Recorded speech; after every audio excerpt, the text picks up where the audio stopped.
रिमझिम recording studio Simri Bakhtiyarpur. Down में करल पिया हवा साई तो हर भीतर मिला तोगे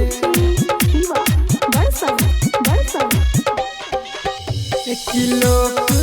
डाउन में करल पिया हवा साई तो हर भीतर मिला तोगे किलो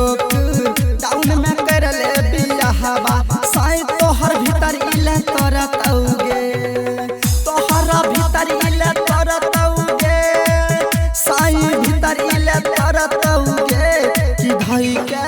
पाजा में मारतौ माजा भतरा कबो ने छोड़तौगे किलो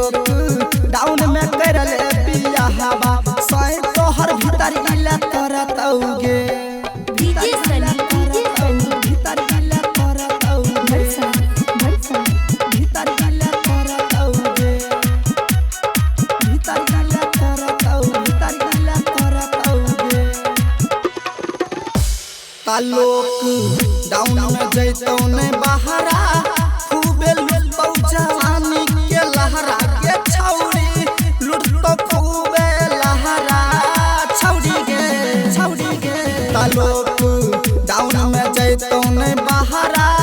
खूबे लुटौ जवानी के लहरा के छौरी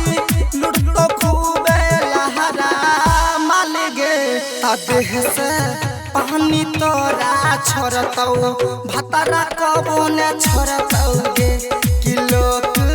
डाउन में करल बिया हवा साए तोहर भीतर इला करतौगे भीतर इला करतौगे भीतर इला करतौगे भीतर इला करतौगे डीजे शिवा भीतर इला करतौगे भीतर इला करतौगे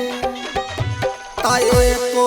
खेले न छोड़ता हूँ बाकी तोहर देखता हूँ भीतर के झांकी गे छौरी देखता हूँ अंदर के झांकी छौरी गे ताए को खेले न छोड़ता हूँ बाकी तोहर देखता हूँ भीतर के झांकी गे छौरी देखता हूँ भीतर के झांकी सुन ले तथा के दोनों पुला वाला फोड़तौ भतरा कबो ने छोड़तौगे किलो डाउन में करल बिया हवा साए तोहर भीतर इला करतौगे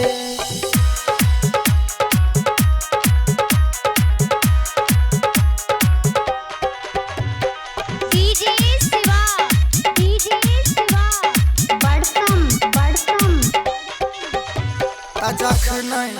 आई तो बालक मनीष तोहर गाल के देतौ मिस के छौरी गाल के देतौ मिस छौरी गे जखन आई तो बालक मनीष देव चंदिल चंद देतौ गाला मिस के छौरी गाला देतौ मिस माला गे तागोतमा